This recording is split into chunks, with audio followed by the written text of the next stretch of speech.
Good morning and welcome to the Planning and Placemaking Committee of the 10th of January 2024 and a Happy New Year to you all. My name is Councillor Ian Massey and I'm the convener of this committee. And I'll now introduce the top table to you. On my far left is Councillor Grant Stewart, my vice convener, Miss Jessica Gill, committee officer, and Mr Colin Elliott, solicitor. On my right is Mr Christian Smith, development management and building standards service manager, Mr Sean Panton, team leader, major developments, and online is Mr Paul Williamson, team leader, local developments.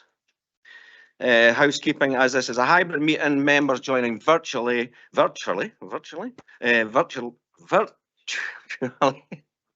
remotely, are reminded that if you leave the meeting during consideration of any applications, you are unable to participate or vote on that item when you return to the meeting.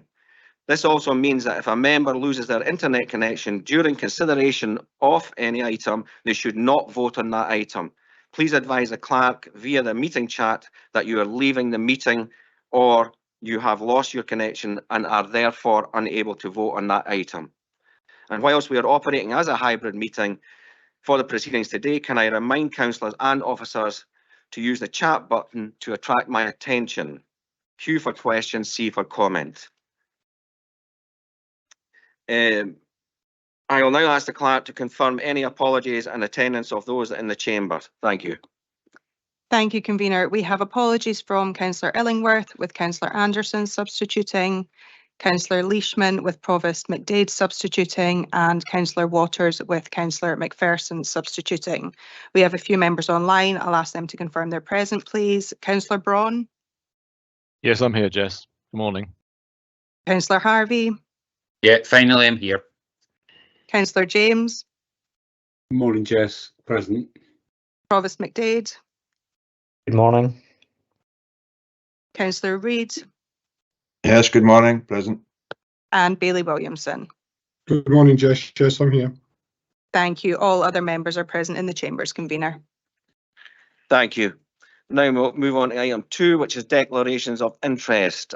Do members have any declarations of interest? I have a declaration of interest on paper 1, convener. On which paper, sorry? Paper 1, the Calais Quarry. Okay. Non-financial? Non-financial. Thank you. Anyone else? Yes, convener, Councillor Braun. Yeah. I'm not actually declaring interest, but on item 523, which we'll get to later on, there is a letter, and this is for transparency. There's a letter of objection gone in by the local community council, in which they've mentioned my name. I wanted to make it clear that although I was present at that meeting when they discussed this, I gave no opinion whatsoever on this case, and the decision for them to make an objection was theirs alone. I did not involve myself with any of that side of things. So why they mentioned my name, I'm not sure, but it's just for transparency that no opinion was given, and I had no input in their decision to make an objection.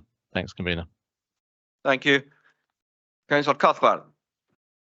I need to declare a non-financial interest in paper 511, the Calais Quarry. Thank you, everyone. Right, move on to item 3, which is the minute of the meeting of the Planning and Placement Committee of the 13th of December 2023. Can we agree the content of the minute?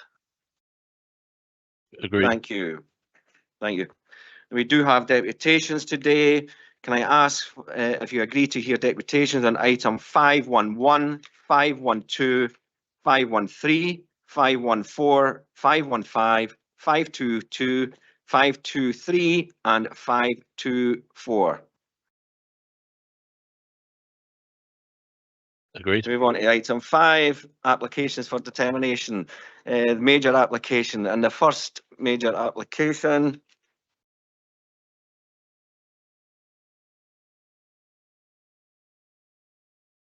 Bailey Williamson, can you leave? Thank you. First application for determination is Northern Lateral Extension to Quarry with further excavation works for a temporary period at Calais Quarry, Calais. And to introduce the report is Mr. Sean Panton. Thank you. Thank you, Convener, and good morning, councillors. As stated, the first item on the agenda today is for an extension to Calais Quarry. The site is an existing quarry which operates under a planning permission which will currently expire on the 31st of December 2032. Calais Quarry is operated by Tayside Contracts and provides materials for maintenance of roads within the Tayside Contracts catchment. It should be noted that no public objections were received regarding the proposed development, and the application is only before you today as it constitutes a major development. I will now take the committee through a short presentation to detail the proposals further. On the plan in front of you, you can see the location of the site. The site is approximately 500 metres south of the southern edge of the village of Calais and is accessed via the unclassified road which links the A94 and the B953. There are a limited number of residential properties within the proximity of the site, with the closest properties in excess of 300 metres away. Next slide, please. This first plan is an existing site plan. Here you can make out the extent of the existing operations. Your attention is drawn towards the green shaded area to the north of the existing quarry. This area is where a lateral extension of approximately 2.2 hectares is proposed in order to allow continued material extraction in a phased manner with progressive restoration, extending the period of operations from 2032 to 2052. Next slide, please. This next plan shows a site plan for the end of the Phase 1 development. You can see that the part of the green area that I drew your attention to in the previous slide now forms mineral extraction, and extensive compensatory planting is proposed north of this. Next slide, please. We now move to a plan showing the end of Phase 2 development. Again, you can see the intensification of the existing extraction works. Next slide, please. This plan now shows the end of Phase 3 development. This plan shows the increased depth of the quarry when you view it in closer detail. Next slide, please. This final plan shows the restoration of the site. As per paragraphs 74 to 80 in the reports before you, no bond or Section 75 legal agreement is required to secure the restoration of the site. This is due to Perth and Kinross Council being a tenant of the site, and as such we have the ability to ensure restoration is undertaken in full accordance with the planning permission. I will now take members through some photographs of the site to provide better context. Next slide, please. This first photograph shows the view from the existing entrance to the site. The quarry can be seen in the background of the image. Next slide, please. This next image is taken from the adjacent core path looking westwards back towards the quarry. You can just make out the exposed quarry face in the centre of the image. Next slide, please. This photograph shows a view of the site from the B953. You can just make out some of the existing quarry face to the top right of the image. Next slide, please. This image shows the site when viewed from the road to Kinross. The red arrow shows the approximate extent of the site. Next slide, please. These images are artists' impressions of the development. The top image shows what the completed quarry will look like should this application be approved, and the bottom image shows the quarry upon restoration being completed. Next slide, please. Thank you, Convener. That concludes my presentation. I will leave members with the location plan for reference. Thank you, Mr. Panton. We do have deputation on this, so I'll hand over to the Vice Convener for the deputations procedure. Thank you. Thank you, Convener. We don't have deputations, but we do have representatives from the quarry, and they are willing to take questions. So could I call on Mr. Lewis, Mr. Mackay and Mr. Campopiano?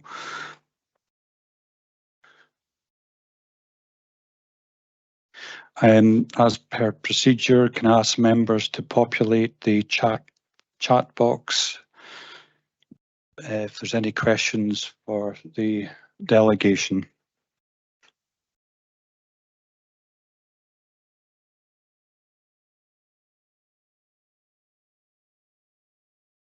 Good morning, gentlemen. I'm just waiting for people online if they've got any questions, so bear with us.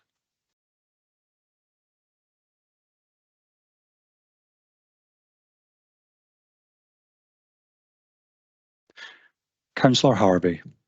In the absence of anyone else jumping in, I was going to ask a question. As far as traffic from and to and from the quarry, I'm assuming from the paperwork there's no additional traffic really required during this period. Is that correct? Sorry, Councillor Harvey, your internet connection is quite poor and the signal's broken. Could you maybe repeat your question, please? Oh, yeah, sorry, yeah, it's over that. As far as traffic movements related to quarry operations are, I'm assuming they will not increase due to this expansion. Is that correct?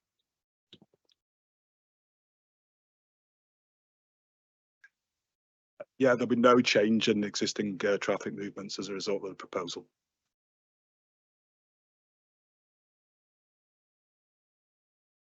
Gentlemen, there appears to be no further questions. Thank you for your time. I'll hand the back to you, convener. Thank you. Can I ask members if they have any questions for officers?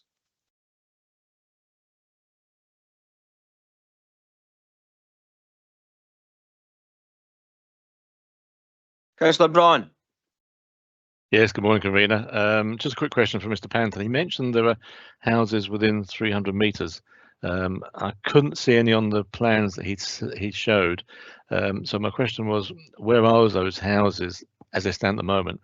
And looking at the extension, there didn't seem to be any properties northwards of that. So I just want to clarify, we're not getting any closer to the houses, if I can put it that way. We are getting slightly closer to houses. Calais Quarry is to the northwest of Calais itself. Sorry, is to the northwest of the quarry, so it will creep slightly closer to Calais. However, it's still in excess of 300 metres from the nearest residential property from the extension, which is quite a significant distance. It's also worth noting that none of the neighbouring properties have objected to the proposal, and we're absolutely satisfied from an environmental health point of view that the distances between here is more than suffice to protect amenity. Sorry, if I can come back, just to clarify, the existing house within 300 metres, you're talking about the village itself that's within 300 metres, no individual property. Is that right? There are a couple of houses just to the south of the village, right, which okay. are included. So the village itself is further than 300 metres away. Yeah, okay, fine. That's fine. I understand now. Thank you. Okay, thank you. There seems to be no further questions. So can I ask for a motion?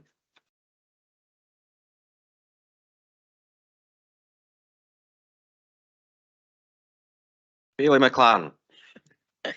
Yeah, thank you, convener. I'm happy to propose, as per officers' recommendations, to approve this application and with the conditions set out in our paper. Thank you.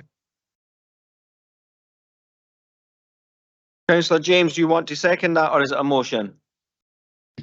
No, it was just for time, to be honest with you, convener. I was going to say exactly the same as Bailey McLaren, so quite happy to second as per her recommendation. Thank you. Do we have an amendment?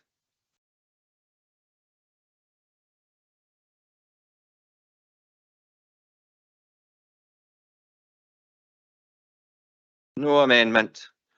Okay, thank you. It's yes, I. Sorry, members, just to be clear, just remember you had updates sent to you previously, so I'm assuming this would be approved in line with the amended recommendations. Yes, thank you. Yes. Thank you. Therefore, plan of commission is granted in line with the amended conditions. Thank you.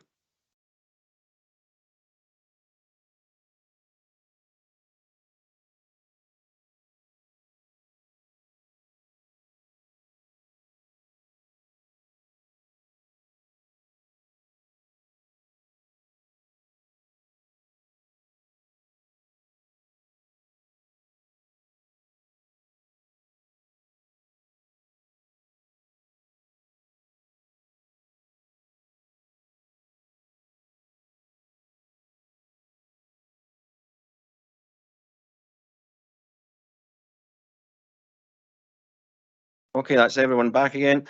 Right, members, can I ask if we can agree to take the next 3 items together with the decisions taken separately?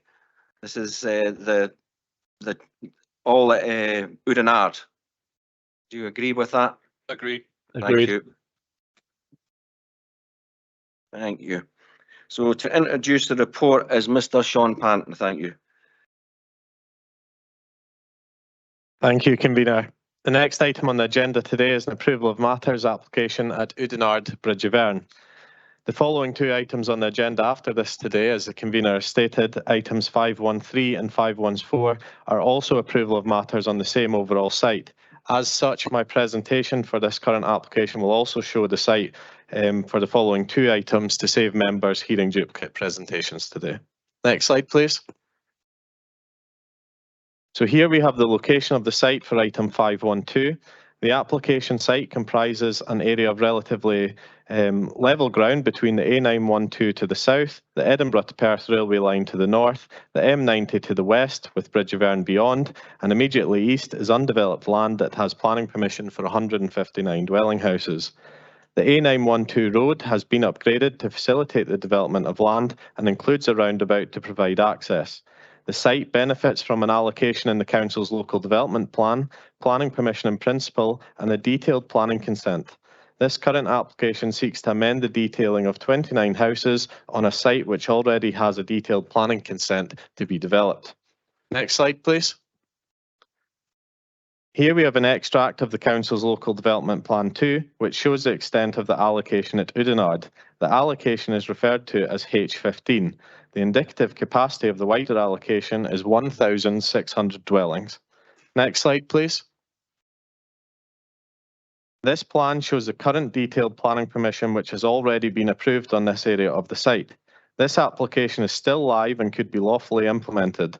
This is therefore a significant material consideration in the determination of the 3 applications before you today. Next slide, please.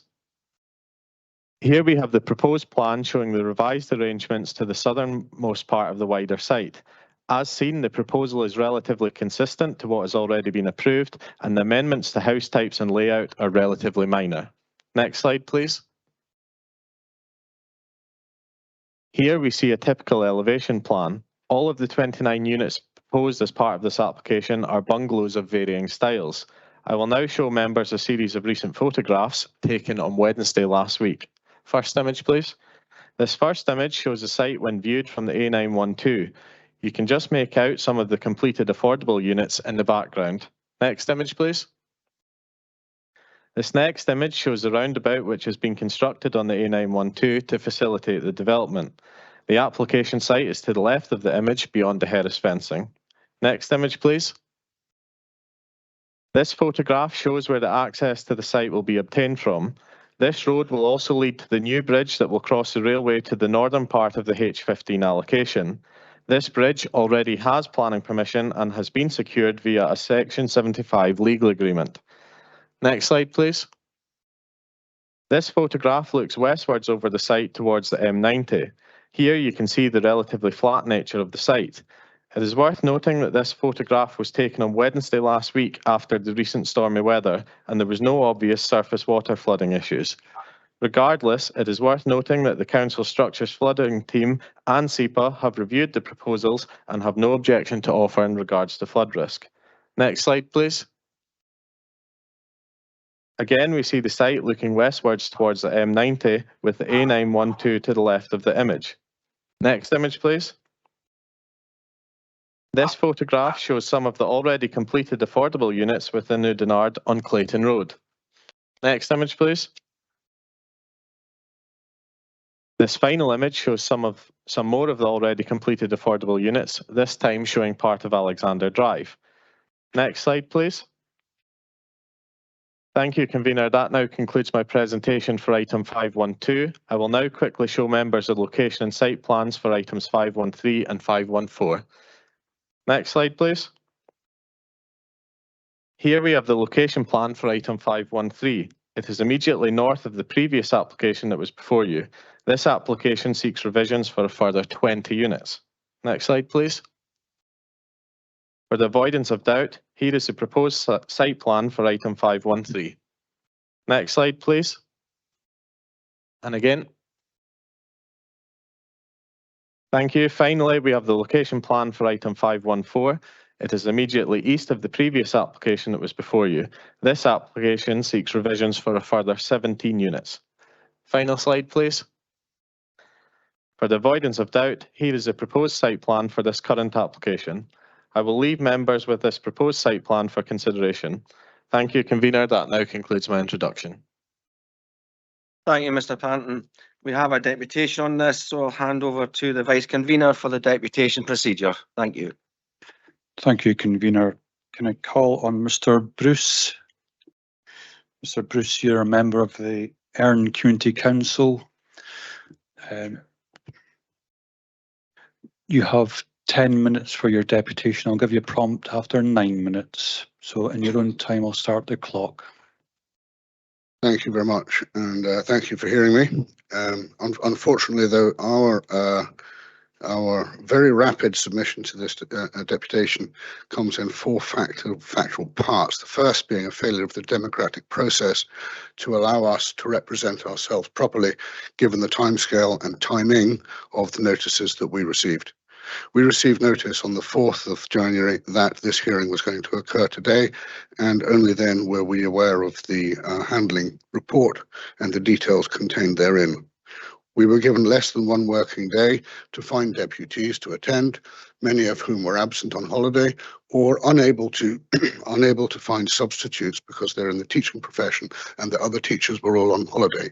So I am having to speak on behalf of two legitimate deputies in the period allocated to one, which I believe is unfair and undemocratic, and I shall be researching it further. So we are concerned that the flooding, which was incorrectly reported to you just now, is being underrepresented. This is not flooding of the fluvial type, which is from a river rising when there is rainstorms. It's from the puddling and ponding caused when a lot of rain falls on silt soil. Again, another incorrect fact in the SEPA report. And I should report that I am a farmer of the adjacent farm, and I've spent the last 40 years trying to achieve better drainage. And all I will point out to you is that the rushes you see quite clearly in the first image that you were shown, and if we could have that image back again and the subsequent ones, you'll see that the land is now completely inundated with rushes, which indicate that this is prone to flooding.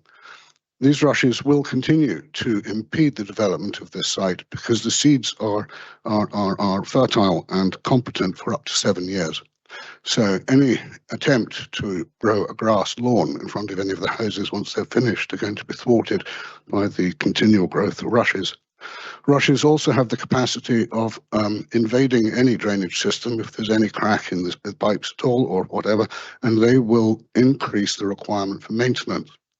Now, you may have noticed there's absolutely no mention anywhere in this report yet about the ongoing practical issues that are going to be suffered by the occupiers or owners of these properties due to the invasion of these rushes, which are prone on this kind of wet silt soil.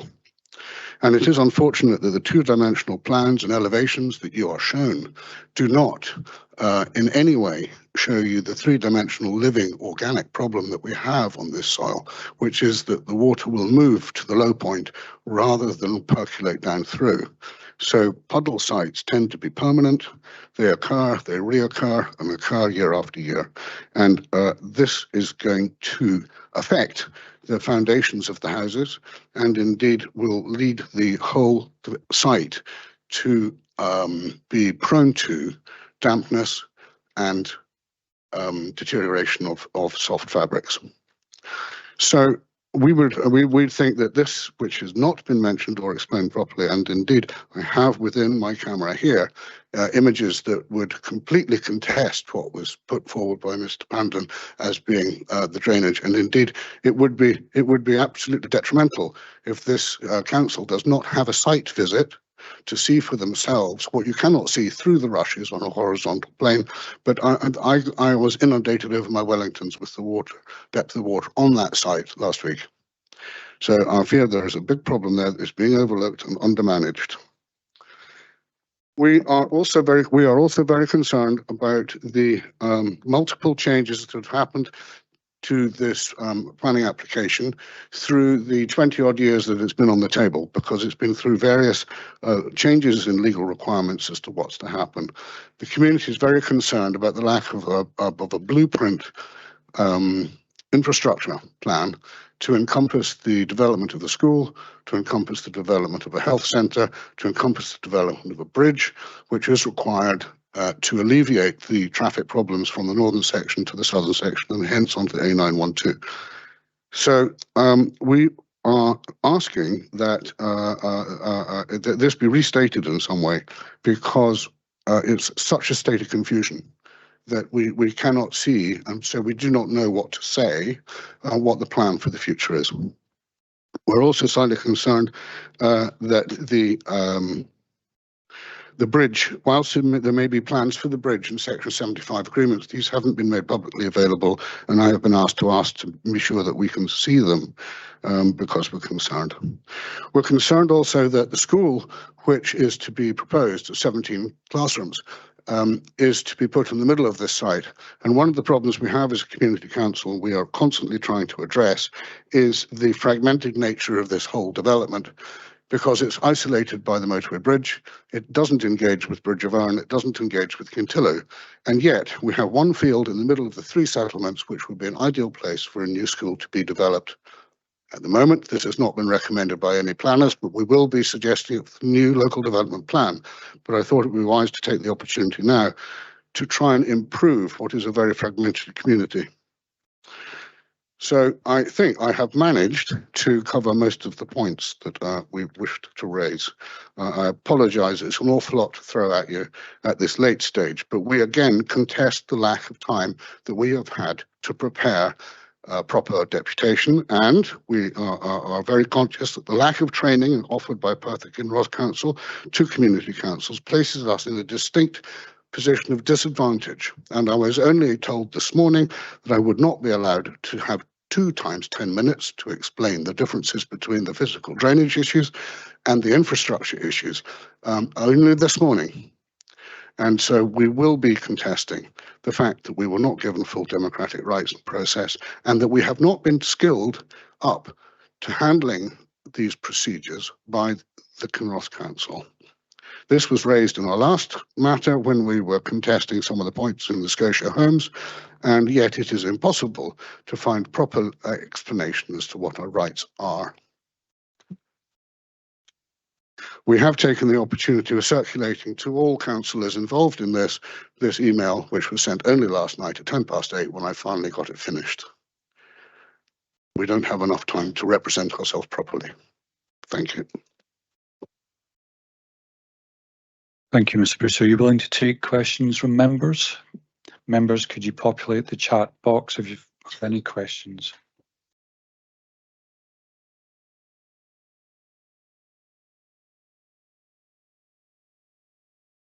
Councillor James. Thanks, Deputy Convener. And thank you, sir, for your deputation. Really informative, and thank you also for the email to back that up. You say that you're a farmer of the adjacent land. Have SEPA ever consulted with you as to issues in the adjacent land? Thank you. No, I have not been consulted, but I'm also carefully declaring I have no interest in this. I am merely reporting what I, as a civilian and neighbour adjacent and farmer and skilled land user, as to the massive problem, the consistent rainfall, and with regard to the new weather pattern we're experiencing. I am not sure that the 20% increase threat of rainfall allowed for in the 1 in 200 is actually sufficient to cope with what we've already experienced in 2023. So what's it going to be in another 10 years' time? These houses are going to float away. Sorry if I sound facetious. Not at all, thank you. Councillor Allen. Thank you, Vice Convener. Thank you, Mr. Bruce, for your deputation. I'm certainly no expert, but can you tell me, why do you think that SEPA have no concerns about this site? I wrote to SEPA in anticipation of this, and I very carefully transposed their report and explained to them the same way as I have to you, that I have this interest in the land because I am an adjacent farmer and have been concerned about this unconsidered aspect since inception. Indeed, I couldn't attend the public inquiry, but I wrote a paper and it was exactly the same as what I'm saying to you now when it was first being decided. But unfortunately, I had to go to a European conference and couldn't be in the country at the time. But my paper was presented by the late Bryce Sloan, who was at the time the adjacent neighbour also. And he and I have been fighting the problems of land drainage on our adjacent farms for 40, I can't remember, since my father gave up, 40-something odd years. And only this year have I got the only farm in the Vale with no puddles. That's in this year as well. I am being applauded by the farming associations round about of how I achieved that. And I've achieved that through astonishing dedication to the single purpose of getting the water off of the soil. I have plastic drain pipes running at a gradient of 1 foot in 400 feet every 10 meters across my farm. This land has no drain. No drain. And yet they're going to ask people to populate it. They're not going to be able to walk across that land from the beginning of October until the end of May because it's simply going to puddle. And I'm very concerned that Millard's very, very detailed geographic GPS mapping of where the puddles are and what have you has been laid as evidence. But so far, no, the developers have not supplied what SEPA have asked them to supply, which is the detailed drainage and SUDS plan. So there's no planning available to inspect or comment upon to the public. But if I'm having to put in drains every 10 meters or 20 meters and maintain a third of them every year, can you just anticipate what this is going to be like if you don't do anything like that? I'm really very, very, very concerned. And I really do think that for a number of reasons, one, that we have not had long enough to talk to Millard's in detail. Okay, SEPA, yes, I will. Because until now, in 2024, beginning of, surface puddling is not an item for the planning process. Fluvial flooding, when the rivers flood, is. But that is, you know, and in my notes, in my email to you, men have fastidiously avoided building on land of this nature for millions of years. Why? Because it's unsuitable. Why? Look around. Go to the Strath of Stirling. Go down to Errol. The only place you find the houses is on the high ground. It's never been part of the planning process, but I believe it should be. Yes, sir. I'm done. Thank you for your comprehensive answer. I understand about your points that you made there about what you've had to do in your farmland.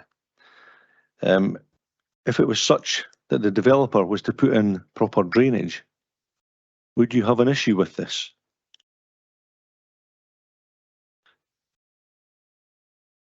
No.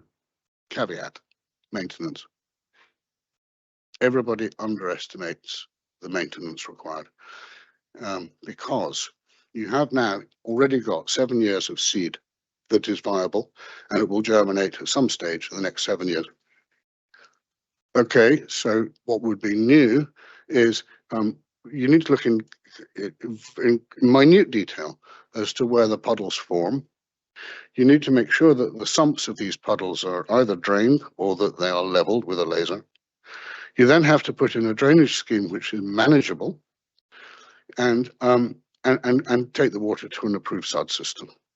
This is very difficult given the flat nature of this entire area, and it is problematic.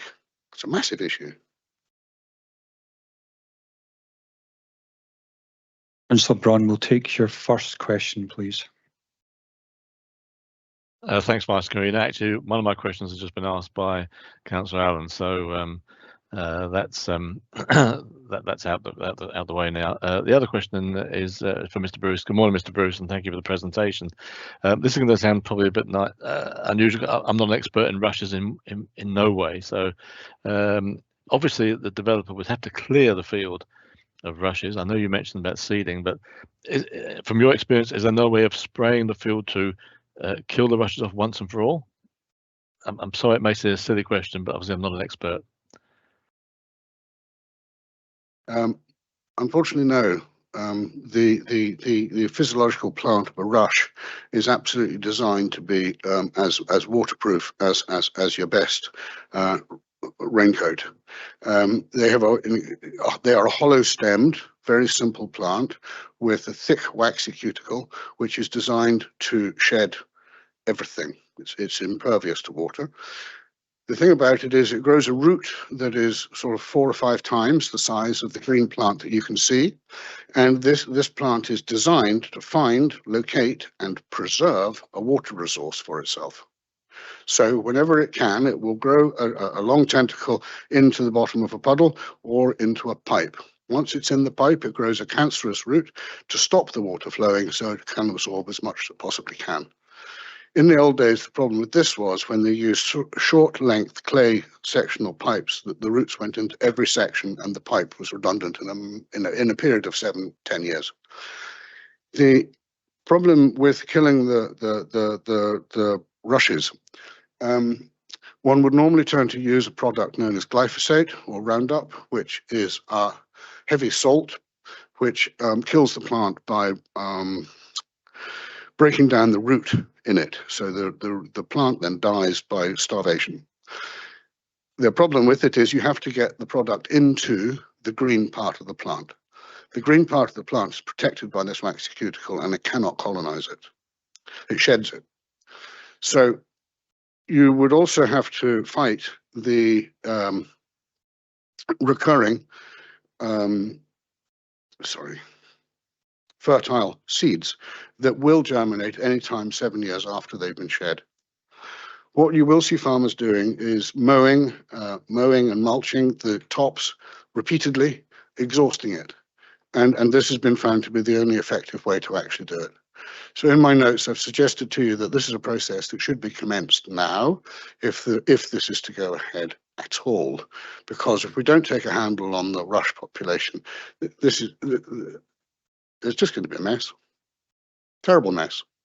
Okay, thank you very much for that. On our farms, we will go and we will do it in the small corners where we have rushes, but it's one of those tedious things we have to do every year because we never seem to get it broken. So no, to answer you straightly, no, there is no chemical product legally approved for this use at the moment. Okay, thank you very much. Thank you, Convener. Provost McDade. Thank you very much. I beg your pardon. Sorry, Provost McDade. Councillor Bailey McLaren's given waiver. Please proceed, Provost McDade. Oh, thank you very much, and thank you, Bailey McLaren. Thank you for the deputation this morning. A lot of the questions about flooding have been covered.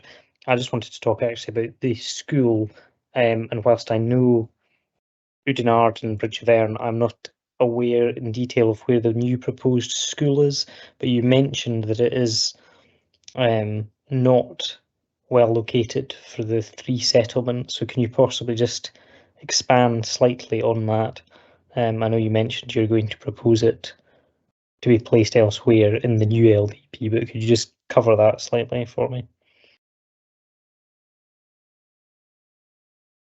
It'd be very helpful if I could borrow Mr. Panton's map of the whole settlement. Number 2, are you able to advance it?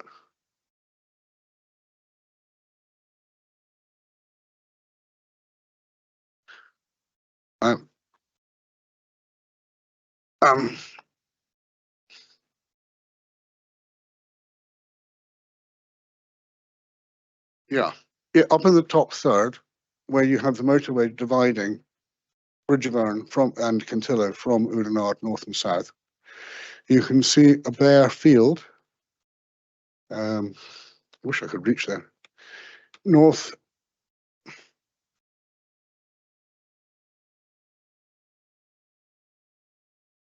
The field at the moment is still in agriculture. We believe the field is owned by a third party whose family had an interest in Oudenarde originally. I walked the field the other day to find guys drilling holes, looking at the soil structure, and thought for a moment of the ease at which you could pass through Clayton Road underpass to connect, as they do at the moment. And if a school were, rather than being completely in the new site, but beside that existing low-speed connection, it was an ideal place to connect the three communities together. The biggest problem we have at the moment is that the school children from H15 are transported up to Glenurn Road. The school children from Bridge of Erne and Kintillo, we tried to contain them in an already full Dunparney school, and you might remember the Scotia Homes discussion when 100 new houses from H14 are going to be added to that school, as well as those from H72 have recently been added. Given the scale of this development, which is going to dwarf the original Bridge of Erne and Kintillo, we need to integrate these communities. And at every time and every place and every time we talk about it, we keep being told that no, there's a stumbling block to this, there's a stumbling block to that. But can we please try and elevate ourselves over this and look to the future? To have a school there would be great. To have a health centre offering multiple services would be tremendous, and that could be on either side. But we do recognise that the Dunbarney School is full at the moment. That is a fact. And yet it's a great shame that one half of the community should have one school, and yet the other community should be sent miles, age 4 or 5, from here up to Glenurn Road, some 5 miles away. Thank you. Okay, thank you. Bailey McLaren. Yeah, thank you, Mr. Bruce. I'm going to go back to your conversations about drainage. I mean, this site has been empty for a couple of decades almost. There were buildings on the site before it was a functioning hospital. So therefore, I hear what you're saying about flooding and everything, but the land is not used. And in agriculture terms, yes, the drainage is probably all blocked. There has not been investment in drainage. So that's what it sits at the moment. So surely with development, there's going to be a complete improvement in that, and the developer has to follow design processes. So, you know, I hear what your concerns are, but do you not feel that these are being addressed properly by our officers and the designers of the developer? Thank you for that question. The land does fall into two distinct types. That north of the railway, which is where the H15 is actually written, has better drainage than the bit I'm describing, which is the middle tranche. The reason the middle tranche has the problems is the natural gradient is to the north towards the River Erne, but when they built the railway, they didn't put enough pipes under it. Now, I'm afraid that this matter of surface puddling, because it's never been a part of the planning process, is not considered or explained in any great detail. And I'm afraid there's a phrase used in the handling report that I, as a 40 years of the RICS, which is Royal Institute of Surveying Land Agent, have never heard used before. Could we have an explanation, please, as to what... I can't find it, I'm sorry. There was something to do with something will be corrected by condition. Now, that might be a very brief statement in this hugely long, protracted application saying that they will cope with the drainage, but it's a 3-word expression for millions of pounds worth of investment that's required. So, to be honest, madam, no, I'm not yet. I am not yet satisfied on behalf of the future owners of these houses that this development has been significantly planned in the detail required, that these houses don't simply fall to bits in 20 years' time. I am not convinced, and that's why I'm here.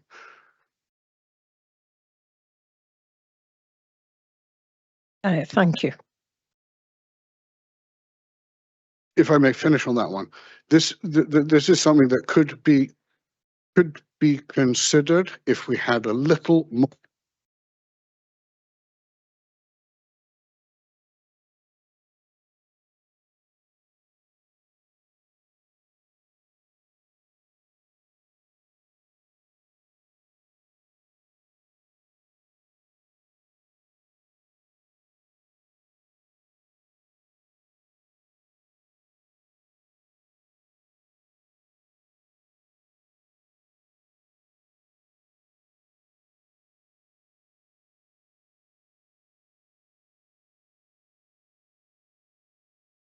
Can people hear me online? I can hear you now, convener. Yes, but the sound was lost Thank- for a few seconds. Okay, thank you. Can I ask, do members have any questions for officers?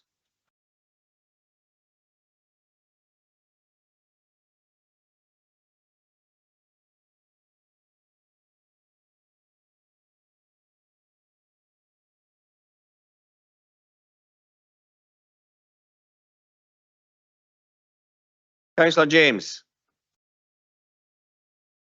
Thanks, convener. And yes, it is something the gentleman, Mr. Bruce, said just now, really concerns me as somebody who formerly had land with drainage, and for all the issues that he's raised, I have these concerns. Is he right though when he says that puddling is not a concern for planning, and is it something that SEPA don't report on, please? Thank you.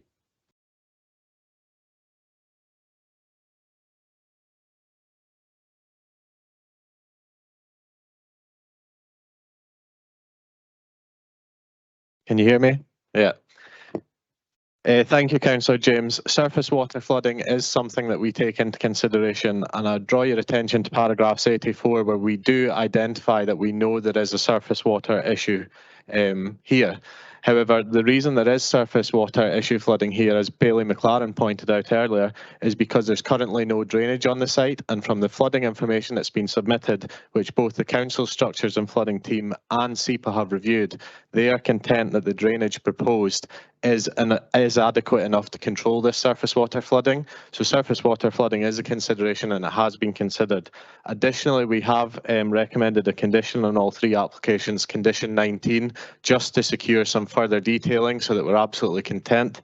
But yes, we are accepting there is a surface water issue here, but it's not significant enough to halt development, and we're satisfied with the information that's been submitted. Thanks for that, Sean. Deputy Convener, can I come back on that, please? Yes, you can. Thanks very much indeed. Sean, I totally take your point, but however, that the drainage survey was done with the soil type being discussed as clay. If it's silt, which I do understand is totally different, how will that affect the drainage plan? Thank you. Like I say, Councillor James, the information that was submitted has been both through SEPA and the council structures and flooder team, and they take soil types into consideration as part of their assessment, and they are satisfied with what's been proposed. Thank you. Councillor Allen.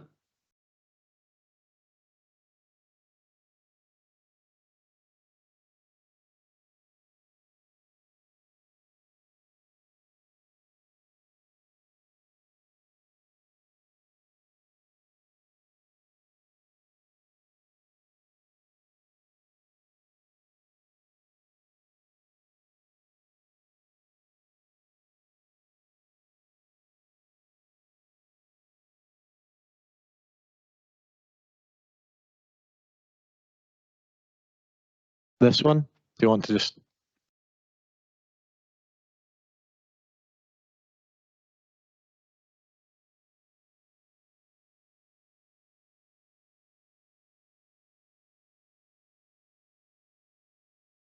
I'm trying now. There you are.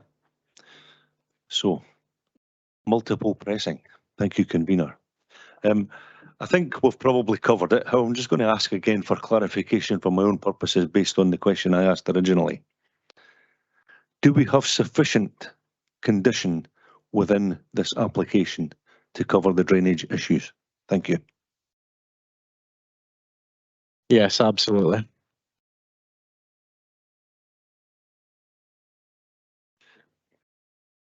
Members, it may help to remember the context here. You're dealing with 3 applications for 66 houses. There is already a previous consent that could be built out. So this is to replace. You're not looking at the whole site. You're not looking to the north or to the side. This is one part of phase 2A. And it's a significant material consideration that there is already a consent in place. Now, I'm not saying that flooding should be completely ignored, but you do have to remember that context. We're not looking at other parts of the site. Thank you for that. Councillor Braun. No, sorry, you've cancelled. Just Councillor Cuthbert. Can you hear me? Yep, good. My question is to do with the link road. In the phasing and delivery plan, it stipulates that, let me just get it up on screen. The distributor link road, including the distributor link road bridge, will be carried out during the development of R1 or R21, R22. My understanding this is going ahead.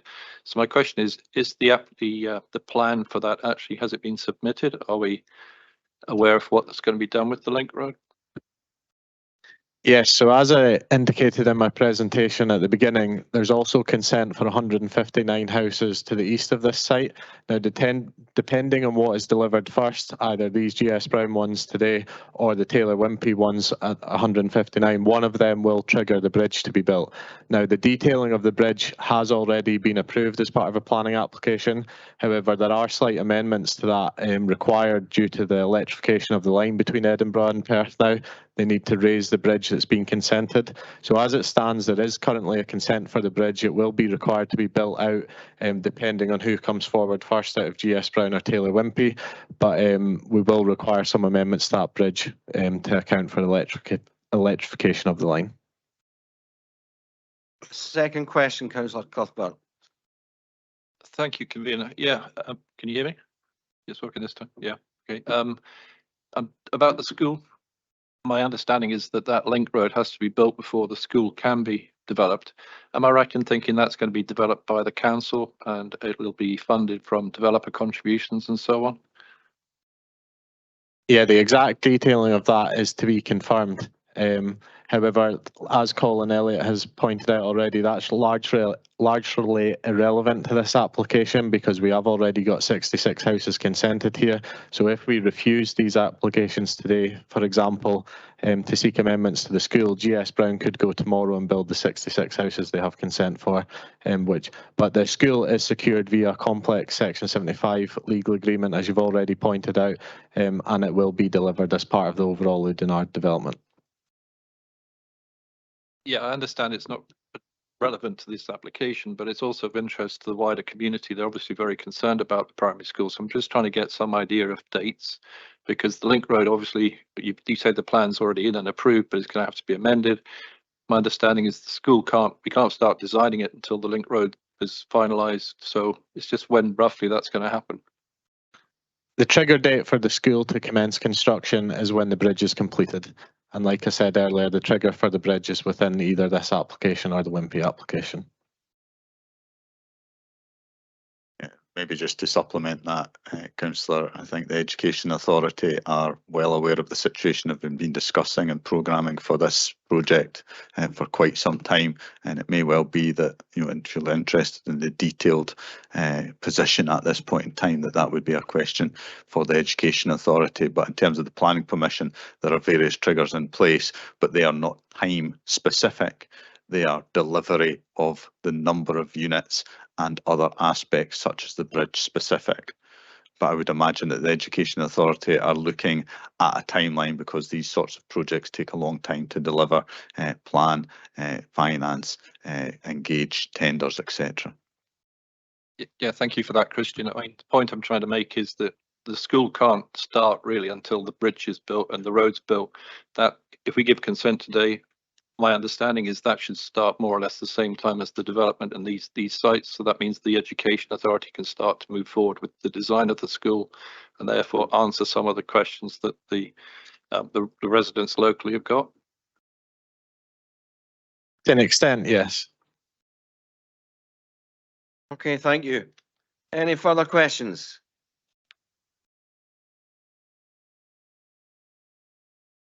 Right, no further questions.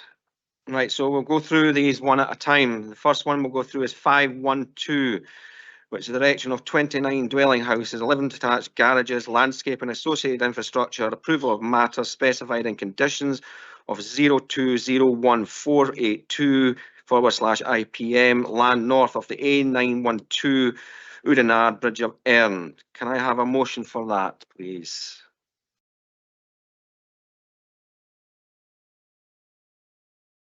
Councillor Cuthbert. My motion is to approve the paper and to consent the application. Councillor Harvey, are you seconding it? Yeah. Thank you. Do we have an amendment?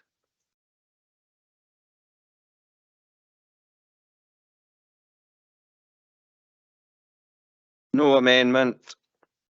Therefore, permission is therefore granted. Thank you. We now move on to 513, which is the erection of 20 dwelling houses, 4 detached garages, landscaping and associated infrastructure, approval of matters specified in conditions 02014824/IPM, land north of the A912 Oudenaarde Bridge of Erne. Can I ask for a motion? Councillor Cuthbert. Once again, I'm moving to approve the paper and to grant permission. Just to explain, the sooner this gets done, the sooner the link road goes in, the sooner the school can get started, and the sooner the community can get the school they need. Thank you. Councillor Braun, you're seconding? Yep, happy to second, convener. Thank you. Not in that. All right, sorry. I think maybe, yeah. Can I ask, is there any amendment?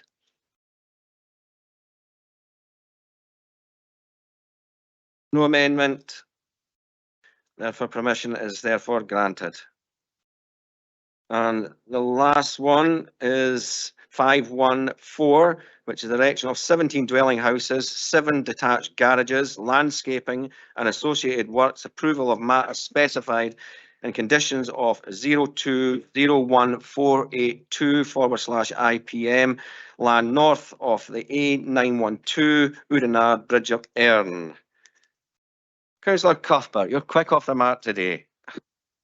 I'm aiming for a hat trick, so it's the same as before. I'm moving that we approve this paper and grant permission as per the condition, with the incorporating the amendment, indeed.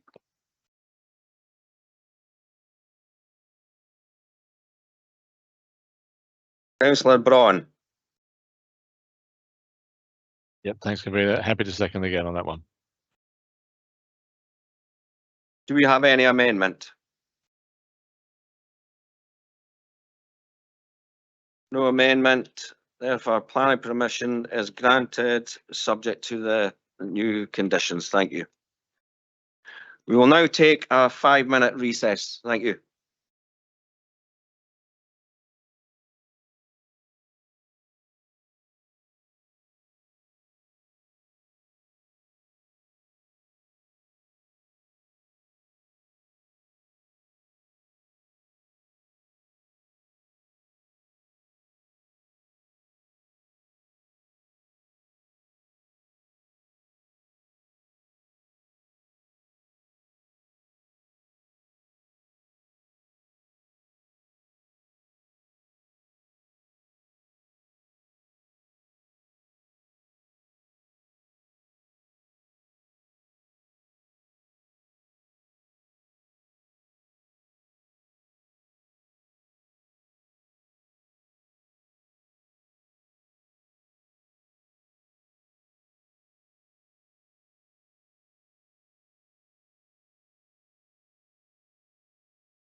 slide away, then we can check. Everyone there online? Yes. Yes, here, Yes. convener. Here. Yeah. That's 3. Yeah. Yeah. 4. Yeah, let's take it. Everybody's done. There's that down there. Okay, right, we'll move on now. The next application is for a residential development with associated access road, landscaping, SUDs and associated works at MU 27 in principle, land 170 metres southwest of 8 Tayview, Luncarty. And to introduce the report is Mr. Smith. Thank you. Thank you, convener. This application seeks planning permission in principle for the development of up to 110 residential units on the northeastern part of site MU27, which is allocated in the Perth Kinross Local Development Plan 2. It's considered via the report that the proposals are in line with the development plan and a planning permission be approved, subject to securing developer contributions and infrastructure. As you will have received, there was an update circulated which sets out minor clarifications on conditions 3 and 13, the addition of new condition 31 to reflect the request of environmental health in relation to addressing the possibility of any contamination. Also 2 new conditions 32 and 33 reflecting the request of Nature Scott to require species protection plans to ensure protection of freshwater pearl mussels and otters. An update to paragraphs 34 and 97 reflecting that there is no longer a predicted capacity issue at Luncarty Primary. And finally, the deletion of condition 21 within the papers, as this simply repeats requirements within condition 2 and is thus not required. I'll now take you through a presentation to summarise the proposals and the site context. First image we see here is a satellite picture of the south of Luncarty and shows the application site itself highlighted in red. The second image shows the site outlined in red on an extract of the allocation in LDP2, where you can see this constitutes the northeastern quadrant. Next, here we have the site shown in black hatching as it relates to the currently approved phasing plan associated to previously approved elements of the allocation. Next slide, please. We can then see the site as it was shown in relation to the approved master plan. And the next image,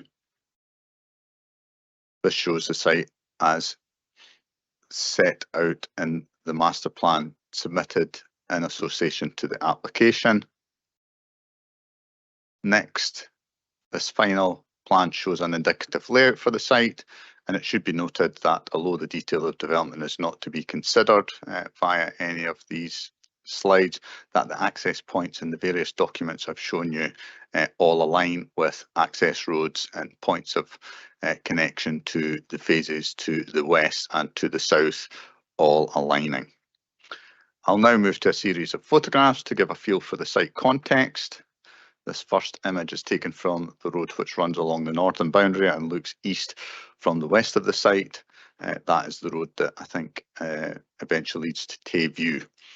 The higher ground indicated on the left side of the photograph is proposed for landscaping and recreation, with construction on the lower ground to the right of the shot.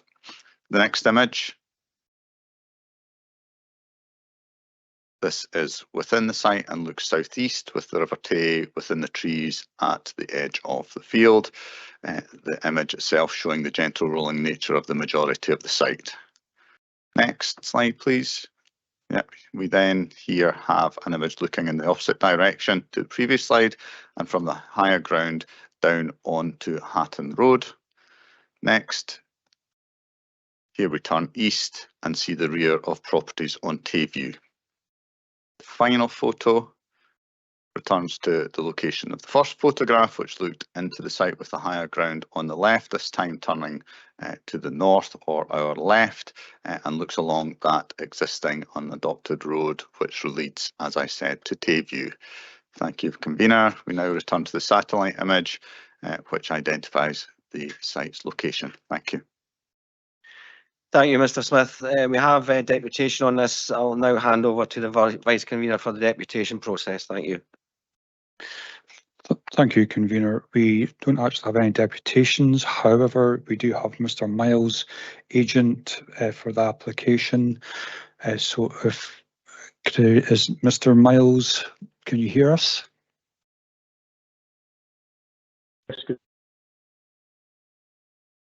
Hello, Mr Miles. Hi there. Hi, Deputy Convener. It's Mark Miles here. Good morning. I believe you're here and to represent as the agent, and you're willing to take questions from members. Yes, I am. Yes. Okay, I'll give members a chance to populate the chat box. So members, please submit your questions.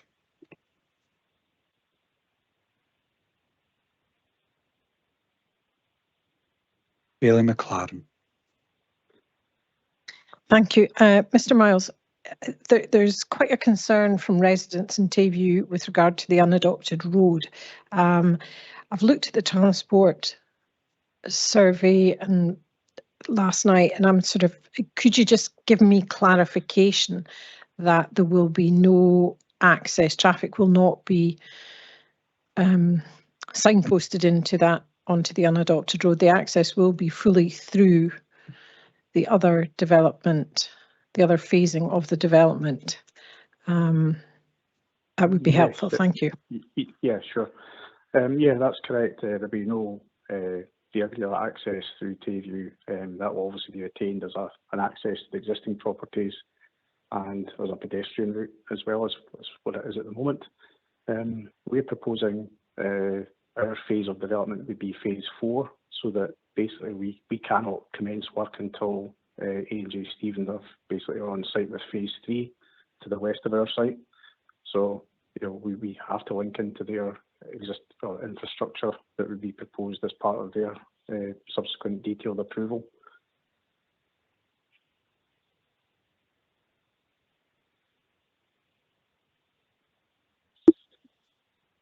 Mr Miles, there appears to be no further questions. Oh, sorry, Councillor James. Yes, sorry, Convener, I couldn't get the things down well type. Sorry, you just said, sir, that it's dependent on the site to the west of you being completed before you can actually start work. Is there a backup plan if the development to the west didn't go ahead for some reason? I'm just very conscious that the building trade at the moment is quite volatile, and I just wondered if there was a contingency plan for access to your site if the one to the west didn't go ahead. Thank you. Well, ultimately, we are dependent on the access coming through that way because there is no other vehicular access to the site. We're basically hoping, obviously, the council will agree this application, which will then allow us to progress the Section 75 agreement and then progress discussions on a collaboration agreement with the adjacent landowners to help deliver the scope and the phasing of the infrastructure requirements that will be required across the whole site, because they have to be dealt with on a kind of site-wide issue rather than just, individually or piecemeal. So we have to kind of get all the parties around the table, come to some kind of agreement that deals with all the kind of access and infrastructure requirements. So that will be part of the kind of future discussion. Thank you for that. Thanks. Okay. Mr Miles, there appears to be no further questions, so you're free to go. Thank you for your time. Convener's Okay. no further. Thank you. Convener, I'll hand back to yourself. Thank you. Can I ask if the members have any questions for officers?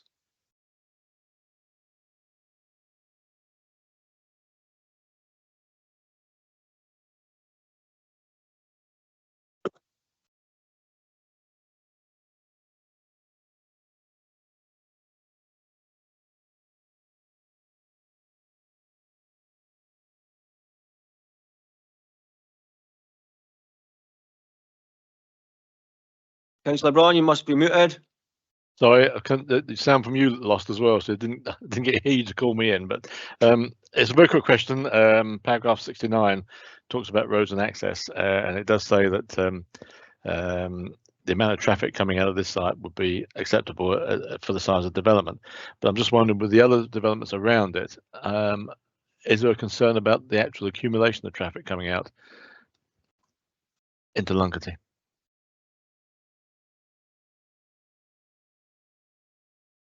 No, there isn't a concern in relation to that. In terms of the planning permission in principle, that issue was discussed. There's quite a lot of detail in terms of how traffic cumulatively, as phases progressed, would exit the site and join the wider network.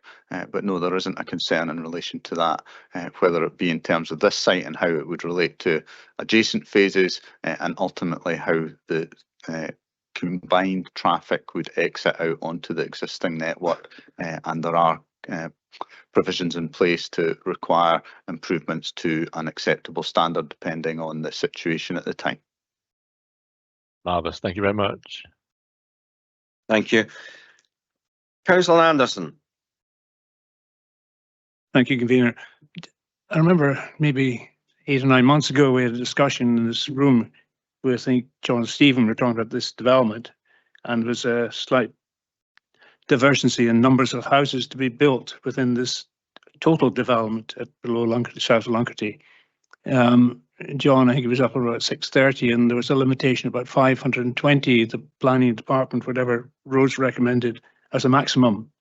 How many houses are proposed now in this present one we have in front of us today, and how does that relate to? Is that keeping in line with the roads department consideration that's the maximum number the connections could allow, compared to the developer's suggestion that it could be slightly or increased? Councillor, I think the discussion the last time, unless I was not remembering things properly, was about when there were various triggers for improvements to road infrastructure in relation to the access, etc., etc. I think there was also discussion that there was a limitation in the total number of units that were subject to approval via the planning permission in principle, and I think the outcome of that discussion was that it may well be that there is the ability to put extra units on top of what has already been approved, but that would require to be assessed and subject to further applications at the time. I think that was my recollection. So that there's maybe a mishmash of different issues there. One relating to when there are triggers requiring road improvements to be made to a standard, as I discussed in answer to the previous question, but also what the overall capacity of the site is. Maybe an answer to your question in relation to that this application doesn't exceed the numbers that we are anticipating for this phase of development.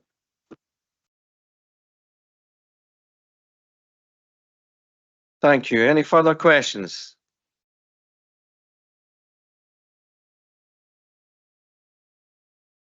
Further questions? Can I ask for a motion then, please?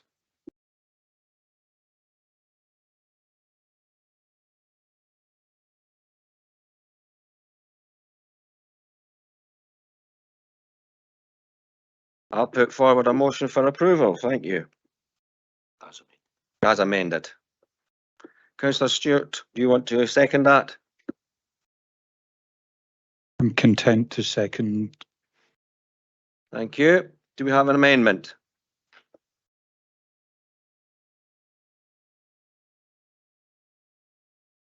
No amendment. Thank you. And therefore planning permission is granted subject to the amendments. Thank you.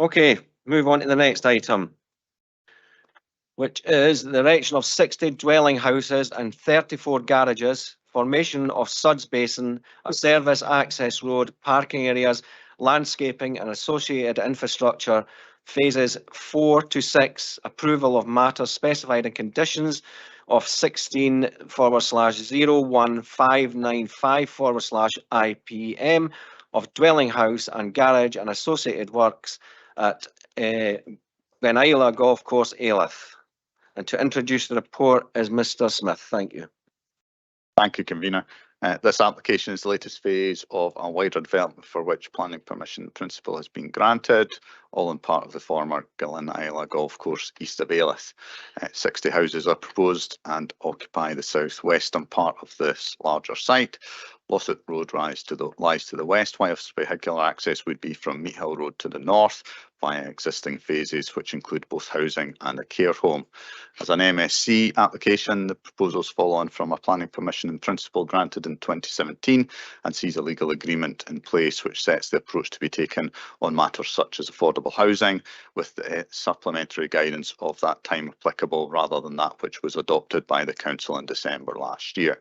It's considered that the recommendation sees the proposals appropriately address the planning permission in principle and in line with the development plan, such that planning permission be approved subject to securing affordable housing contributions.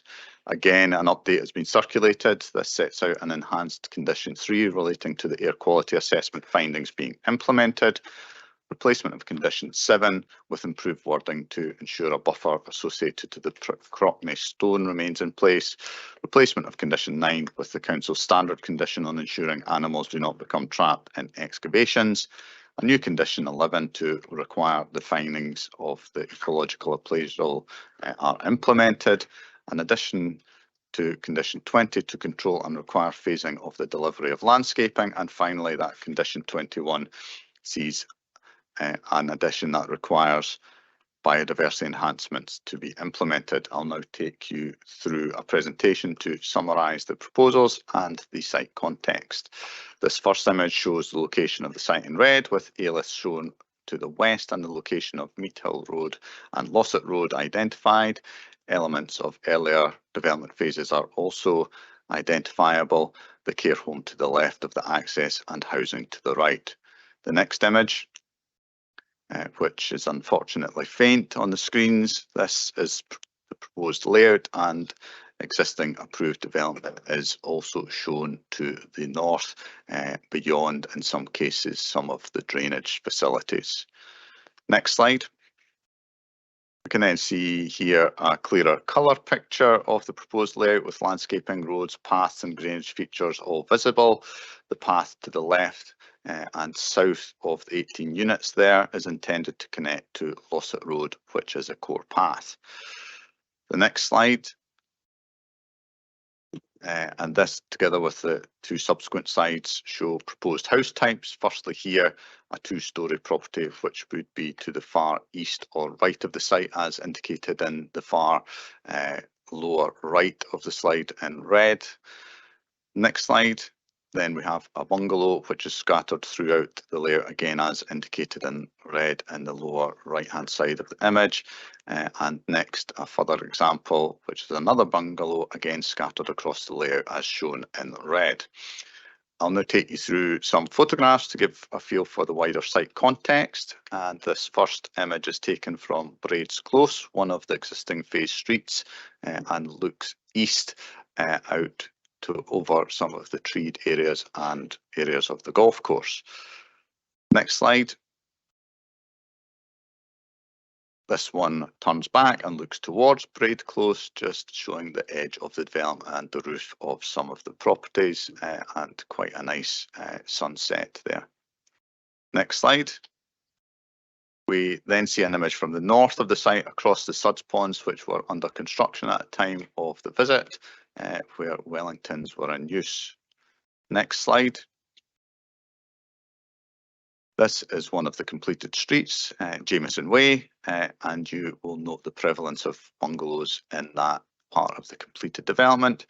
And the final photograph is across the Pickfrockney Stone, which I mentioned earlier, and you can see some of the fencing in place, and it looks towards the care home, which is to be completed, and in the north western part of the wider site. Thank you, Convener. We now return to the layout proposals. Thank you, Mr. Smith. Can I ask members if they have any questions for officers? Bailey Williamson. Yes, so thank you, Convener. My question is about the Christian mentions the layout of the golf course, which is to the I think to the south of the site, and it doesn't really make it clear whether how close the golf course is, and is it appropriate at this stage to be looking at appropriate fencing to be put into place to stop the mitigate against golf balls going into people's gardens or hitting people on the head. I just need to seek some reassurance on that. Bailey Williamson, thank you for that. We can maybe move back to one of the slides, perhaps the satellite image, and I can maybe talk you through the situation there. Thanks.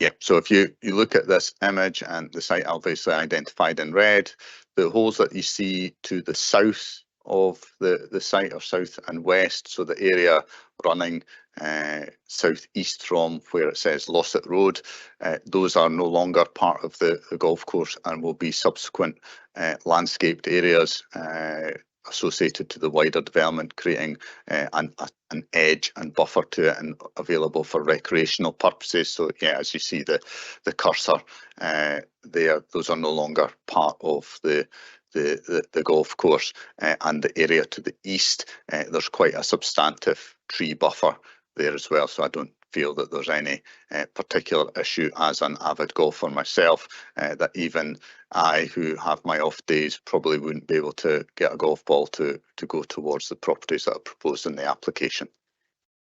Thank you, Christian. I knew it was cutting down on the number of holes, but I just wasn't sure, you know, from the plans which holes were which. Okay, but thank you. Thank you. Councillor Anderson. Thank you. I wrote, speaking on behalf of Posse's Ayless Community Council, which is a few concerns in this matter, but access from development to the town of Ayless. There's no mention where, speaking about the core path, and you mentioned kind of core path, Lossett Road together when you were describing the information just a few minutes ago. The core path is not Lossett Road.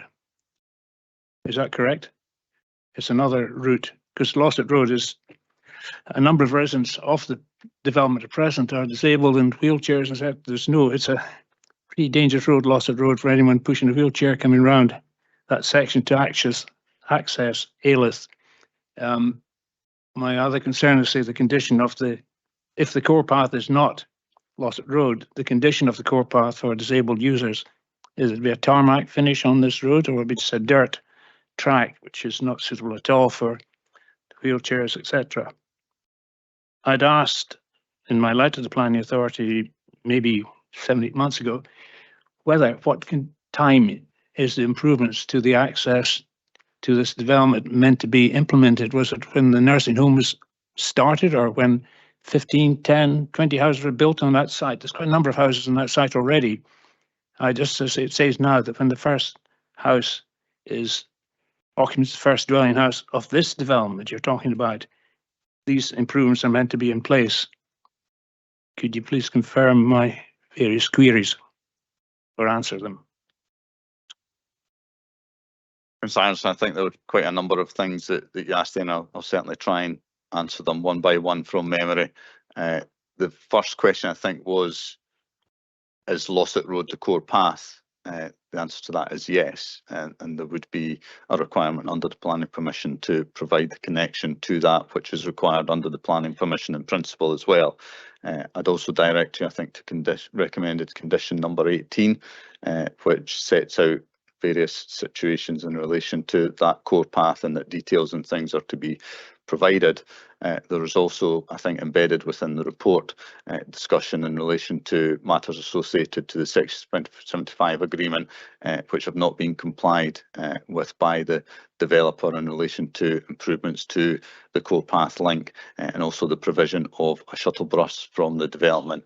And we have, as you will see in the report and through the conditions, recommended that conditions be applied to reiterate those requirements, and we are in discussions with the developer as to when, how, and what timing there will be in terms of dealing with those issues, both in relation to connection and improvement of the core path and the provision of the shuttle bus service. Thank you. Sorry. You want to come back in? Just a very quick one. Just, you say the core path is the actual road. Is it going to be a wide enough pavement? Is that what will be the core path, not the actual roadway? Because there's various obstructions in that present roadway, which will make it difficult to form a pavement room. It's tight enough, that road anyway just now, from a safety point of view, in my opinion. I think that the situation here is that the core path in itself is out with the control of the developer and out with the application site. What we are trying to achieve here through the planning application and the planning permission in principle previously was that there is a link to existing routes for non-motorised vehicles from the application site into and towards Ailith. It's not, however, appropriate or possible to require an upgrade of Lossett Road to a standard maybe that you or other people within the community would like to see, and that is a matter for the parties who control that wider route to undertake, but the application itself would require to provide a suitable standard of link to Lossett Road, and that's what we have secured and recommended through condition 18.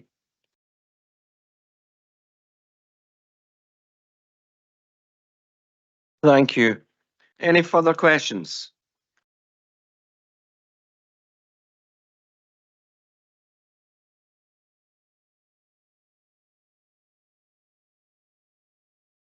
Well, I actually have a question myself. I noticed in the report of handling that we have taken a commuted sum for instead of taking the 15 houses. Can is somebody on the call that can explain that to me, why we have not taken the 15 houses? Mr. Hall, I believe you're on the call. Yeah, I am. Thank you. I did look into this earlier today and looked back at the initial application approval for the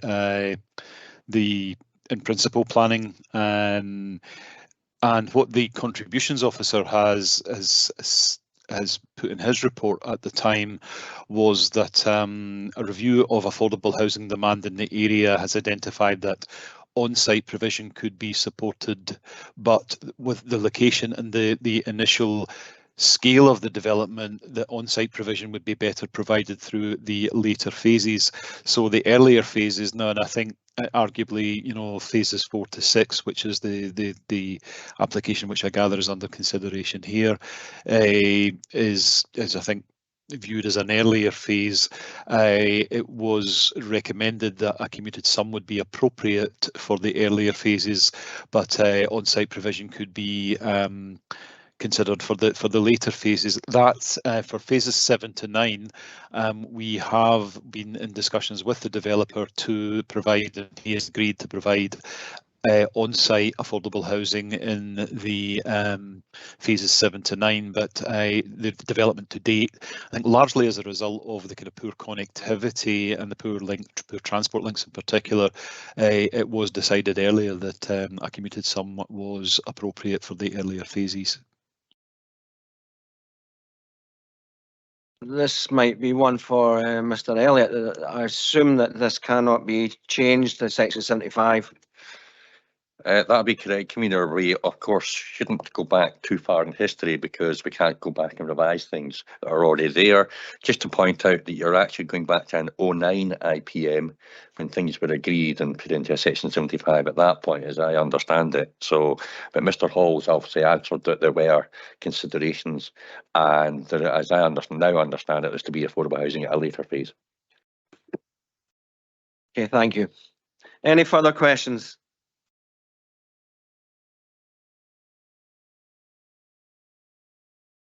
No further questions. Can I ask for a motion?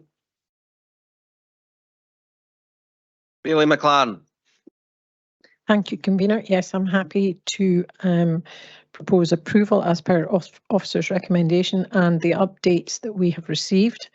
I'm satisfied with your question, particularly about the commuted sum question. That was of a big consideration.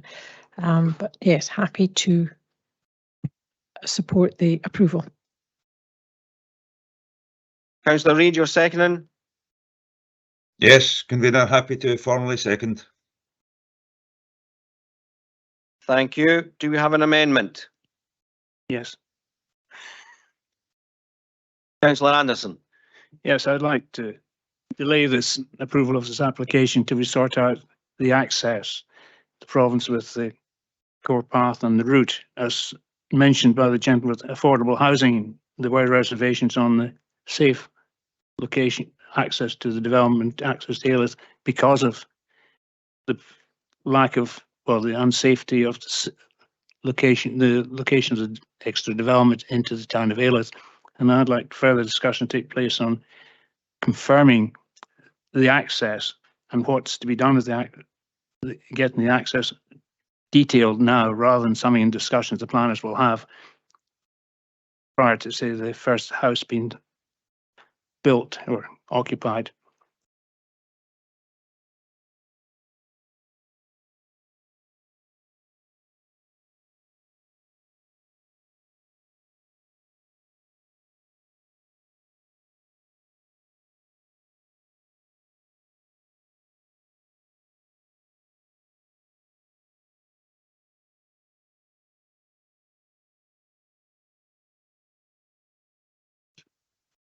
Councillor Andrews, just double checking, but I think for the issues that you raise, you have to be careful not to go too far in the sense of you've already got within the report handling, it refers to the issues of the core path and the shuttle bus, and that then leads to conditions.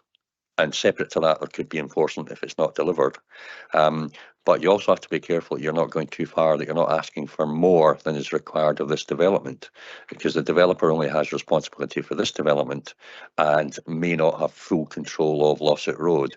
But in essentially, as I understand it, the matters you're talking about are kind of covered under the section 75. So I'm not seeing that at the moment competent to look to, I'm not sure if you're wanting to defer or refuse. I'm happy to, if you're willing to allow Mr. Smith to elaborate that more detail than I, because he knows the planning better than I, but it would appear that the issues you're raising are already covered. Just a question, is it the same developer did phase the early phases of the site to the one that's in front of us just now? Yes. And to date, he's done nothing with regards to improving the access, which is the main concern of the Community Council in Ayleth and the residents who are presently on site. When is the stage of this is coming on? You're saying we're meant to be by the first, when's the first house due to be occupied on site? If it gets approval today, what's the development period we're looking at? Yeah, I think as I indicated earlier, those matters are controlled through the Section 5 legal agreement, and that, as I indicated earlier, that is not being complied with at the minute, and we are undertaking discussions through planning enforcement to ensure that that is delivered as soon as possible. On top of that, we have also applied further conditions in the recommendation for this application to deal with those very issues, and we would expect that the developer will action those very, very quickly, and if not, then we will perhaps escalate the action that we're taking, which could result in notices being served and the development being stopped until those matters are addressed. So we're taking the issue very, very seriously, and we will ensure that we see the delivery of that before matters go too far. And the shuttle bus, when is the start of it operation? As I indicated, we're in discussions with the developer to see that happen as soon as possible. And that's covered by the statement that once the first house of this development is ready for occupation, the shuttle bus and all the bits and pieces should be in operation by that stage. I would hope that it's in place well before that. I'll withdraw my. You withdraw it, right? Thank you, Councillor Anderson.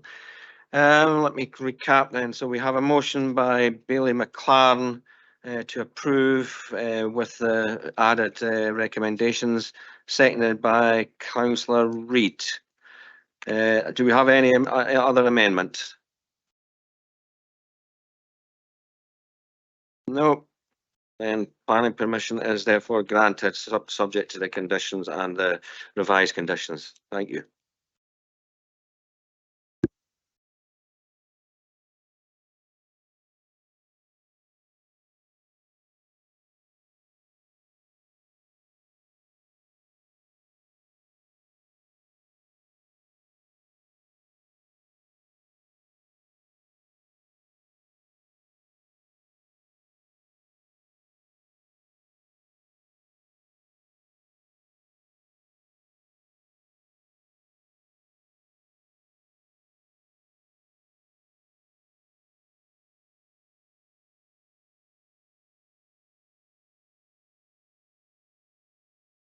Okay, folks, we're going to move on. We're going to do this one, and then we're going to have a lunch break after this one.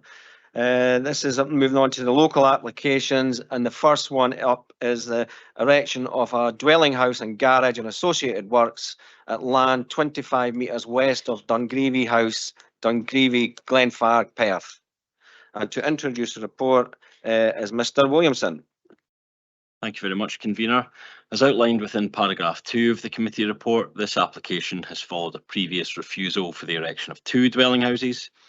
The revised proposal now seeks a single dwelling house within the existing garden ground of the Dungreevy House in Dungreevy, south of Glenfarg. The existing 2-storey traditional dwelling is located within mature landscape ground, as shown on the aerial extract above. And the new dwelling would be sited to the southwest, adjacent to the existing tree belt that runs along the south of the site. This application has been referred to committee in light of the receipt of 11 letters of objection, with primary concerns surrounding traffic and roads, ecological impacts, impacts on infrastructure, among other matters listed in paragraph 32. As a consequence of the reduced scale of development, together with detailed assessment of the impacts on the adjacent trees and ecology, we are now in a position to support this proposal, subject to the settlement of the necessary developer obligations relating to transport infrastructure. I will now take members through a short presentation to detail the proposals further. As already mentioned, this aerial extract shows the site in relation to the wider hamlet and grouping of dwellings at Dungreevy and its proximity to the M90 to the east. As can be seen from the extract, the site is characterised by its location among mature wooded belts immediately east of the existing dwellings. Next slide, please. Here we see the proposed site plan. This illustrates the dwelling position at the south of the site and its separation and orientation differences with the existing dwelling so as to avoid amenity impacts with the existing property. The siting has also been influenced by the root protection areas of the adjacent trees to the south and west. In respect of supporting infrastructure, the dwelling would use the existing driveway access to the northwest, and new private foul and soakaway drainage would be accommodated within the site. A total of 4 trees would be removed to accommodate the development. Next slide, please. We now see an indication of the proposed south and north elevations. The western portion of the house would be a full 2 storeys, while the eastern portion would have accommodation over 2 floors, but with the upper floor within the roof space. In respect of materials, walls would be clad with feature stone at ground floor level, with other walls being white render apart from the timber-clad link block. The roof would be clad with slate tiles.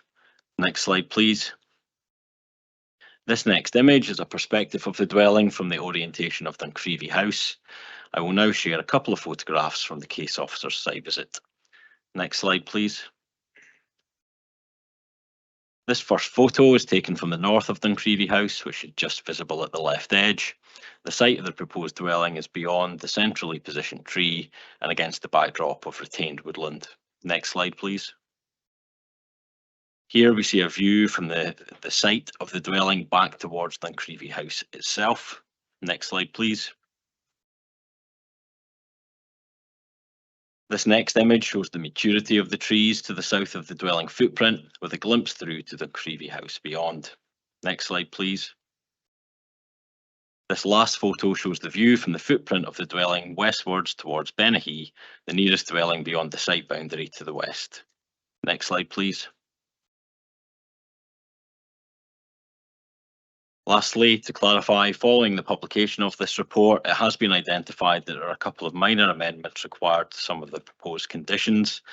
Condition 6 sees a part deletion relating to phasing of development, and Condition 14 sees an addition to require compliance to the findings and recommendations of any ecology survey. Lastly, there is the addition of an informative 10 relating to the use of wood-burning stoves. Thank you, Convener. That now concludes my presentation. Thank you, Mr. Williamson. Can I ask, do members have any questions for officers?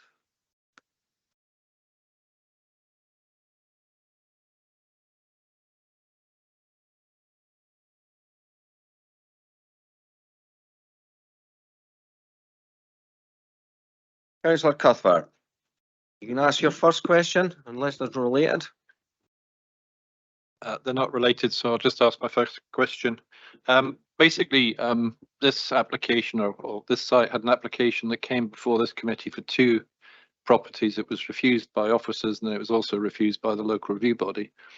I'm trying to understand, has the design of the house changed substantially from the previous application, which was refused on the basis that it wasn't suitable?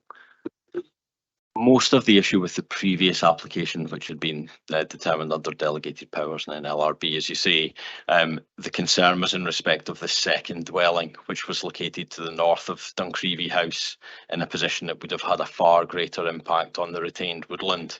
So it was more to do about the scale of development as opposed to the actual design of it. So in that instance, it was the collective impact upon trees as a result of the placement of the second dwelling to the north, as opposed to necessarily the design of this one. Through the process of this application, we have obtained further information in respect of trees and biodiversity, and obviously had liaison with our tree officer to ensure that the siting of the dwelling is such that it wouldn't have any adverse impacts upon the existing trees and biodiversity interests. Furthermore, the scale of the dwelling is also 2 stories. The existing dwelling's traditional, but in the context of the setting and the character of the area, we are satisfied with the design that's tabled in this instance. Thank you. Councillor Braun. Thanks, Convener. Just following on from Mr. Williamson saying there, looking at the plan in front of us, the new property seems to be substantially larger than the existing one. Would I be right in saying that? I've seen that comment somewhere in one of the objections, I believe, but it looks from the plan before us that it is larger. I certainly wouldn't disagree, Councillor Braun, in that it is marginally larger. Obviously, what I would say about Duncreevy House is it's full 2 stories throughout its entire kind of footprint. This is 2 stories in the western portion of what's proposed, with the eastern wing, as I would describe it, as having accommodation within the roof space. So it is a stepped scale. But certainly in the context of Duncreevy, there's a wide variety of property scales and sizes, and that in this instance, this site in itself can accommodate this with no issues with regard to density. Thank you. Councillor Harvey. Hi. The question I had was regarding similar regarding the trees. You mentioned in passing there that there'll still be 4 trees that will have to be removed for this development. Is that, just to confirm that as a number, and is that acceptable to your tree people, for want of a better word? Yes, certainly we have liaised with the tree officer, and we've had detailed discussions in respect of the level that's sought for removal. We can obviously secure compensatory planting through condition as well. Thank you. Councillor Cuthbert. Thank you, Convener. Yeah, my second question relates to the first reasons for refusal in the last application. Basically, it says the proposed development does not contribute positively to the built natural environment. Now, I accept there's two houses in the previous application and one this time, but how does it contribute positively to built and natural environment, putting this house in this location? Certainly, in the case of the previous application, there was going to be a potential implication on existing trees, so it could have resulted in quite an impact on tree loss within the wider site, which in turn would have an impact on the character of the area. Through obviously dropping this down to 1 unit and ensuring a more appropriate siting in relationship with Duncreevy House, we consider that this has a positive impact and that there would be no unacceptable tree loss as a result of it, and it can be accommodated into the site. Thank you for that. Bailey McLaren. Thank you. This is really just wondering if one of the officers could explain a little bit clearer to me, through LRB and everything, we talk about policy 17 of MPF4, housing in the countryside. And so I'm trying to understand why that policy is not relevant, particularly to this application. Or am I confused? Can you just clarify this with me? Thanks.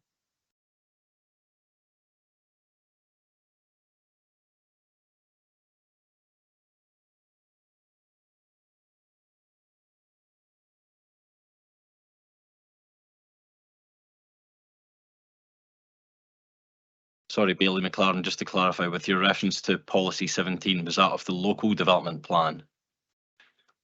MPF4, so rural homes.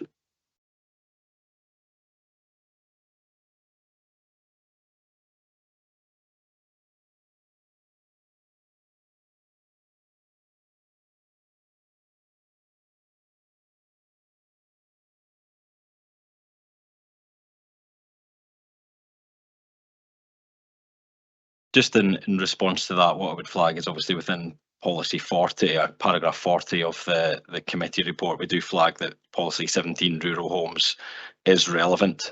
We obviously have our own LDP, housing in the countryside policy as well, and the associated supplementary guidance, and we consider it's in compliance with that.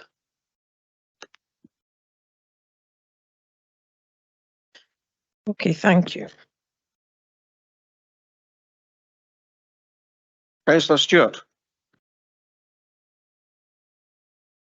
I would just like to clarify my understanding that Duncreevy is not a conservation area, and looking at interactive maps, where access to the Duncreevy house itself is not a listed building. Am I correct in thinking that? That's correct. It's neither a conservation area, and Duncreevy House is not listed.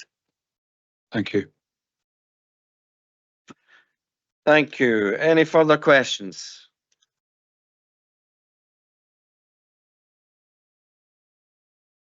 No further questions. Can I ask for a motion? Councillor Cuthbert. I thought I'd build on my success earlier, but maybe not this time. I would like to put forward the motion to refuse on the basis of the points 1 and 2 of the previous report of handling, which is that it's contrary to placemaking policies 1A and 1B. And point 2 is it's contrary to policy 19, housing in the countryside. I accept that whilst one house has been removed, you still have a house that's bigger than the existing house in floor space I've heard what's been said about the tree report, but I do think it does say in the tree report that it's not just the 4 trees that will be removed, it's also the canopies will need to be cut back, and that means that probably some of the roots will be affected of the trees, other trees. But on the basis of the first 2 points, I think it hasn't changed substantially from the previous application, so I'm putting forward the motion. It's refused on the basis of the report of handling from the last one. Thank you for that. I see Councillor Braun, you put in motion. Do you want to second Councillor Cuthbert's motion, or is this set? No, thank you, convener. Unfortunately, Councillor Cuthbert got in before me. No, I was second now his motion. I felt the same way. I think the scale and massing of this is very much a problem, and I feel that he's summed up very much the same as my thoughts would be. That it's contravenes policies 1A and 1B. It's 1BC, I think, is what I would be looking at. Just to clarify for Mr. Elliott, but I agree with what he said entirely. I think it's the scale and massing is too much, and I think it should be refused. Thank you. Right, thank you, Councillor Braun. Now I see you've got an amendment in from Councillor James. Yeah, thanks, convener. I'm sorry, I disagree with both my colleagues. I would actually recommend we take the officer's recommendation for approval with all of the additional changes made through the update. The applicant has jumped through hoops here. It has changed significantly. There were previously 2 houses. This is 1, and as has been explained, it's not significantly bigger than Duncreevy House. It looks it only because it's shorter, so it's wider rather than taller.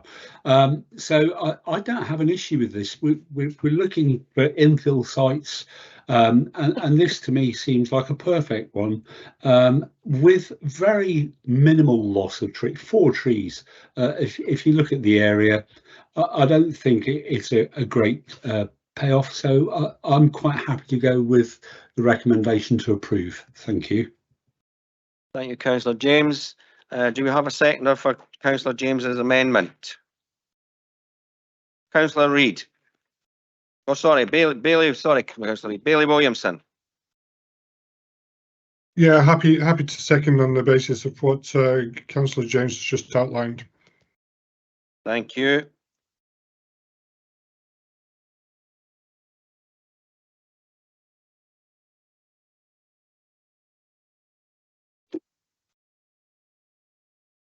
Thank you, convener. Members, I want to kind of go through particularly the motion to refuse. The amendment to approve is quite clear because that's in line with the recommendation as amended. So I think that's quite clear. But Councillor Cuthbert and Councillor Braun, I'd like to go through what you said. I think you will need to update the grounds of refusal. You refer to grounds 1 and 2, which are on the kind of first page of this report of handling, over onto the second page. That's primarily about the impact, particularly in relation to Duncreevy House. You didn't refer to ground 3, which is trees. Now, of course, since that time we've had NPF4 come in, so there's kind of you need to consider NPF4. If I've understood correctly, I know you mentioned trees, I know you mentioned potential protection on root protection areas, but that's something which is not confirmed by officers. And you haven't referred to ground 3. So if I concentrate at the moment on the impact on the Duncreevy House, maybe I should suggest that you potentially you could put it into 1 ground of refusal. And what you could be saying is refuse on the basis proposal is contrary to NPF4 policy 17A, rural homes. And then Perth and Kinross Local Development Plan 2, policies 1A and 1BC, I think was mentioned. And I think policy 19, Housing Countryside and the Associated Housing Countryside Guidance 2020. Now this is important, but as the scale and mass, I've heard Councillor Braun in particular refer to scale and mass. Scale and mass of the proposed dwelling house does not have a good fit with landscape character. And I know I'm giving the structure of the policies here, and does not integrate or into or enhance the surrounding environment, particularly in relation to Duncreevy House. Now that's good within the policy context. Would that reflect what your intention is? In principle, it does reflect what I'm saying. I think it's also out of character with its surroundings, so that needs to be added potentially. The development or the proposed development. Understand that's kind of covered because I've referred to landscape character and doesn't integrate well into the surrounding environment. So that means the kind of the general overall position, yes. The scale and massing is the critical bit, not reflecting and not and having an impact, yes. So if councillors Cuthbert and Braun were content with that wording, that would be the motion for refusal. Yes.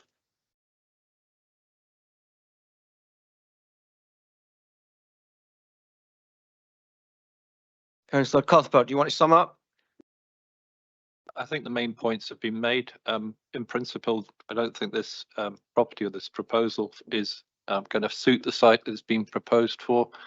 I do think there will be impact on trees that haven't really been fully taken into account, but I've not included that in the motion. It's really the scale, the massing, and where it sits within this small estate with the property next to it. Thank you. And Councillor James, do you want to sum up? Oh, with the mouse today. No, I think I pretty much outlined the case, convener. Quite happy to go with approval. Thank you. Thank you. Can I ask members if they have any comments on the report?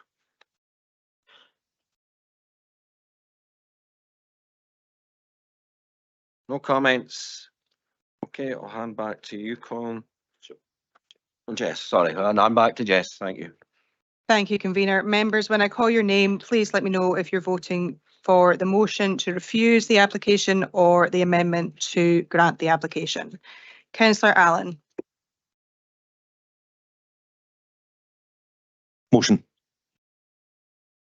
Councillor Anderson.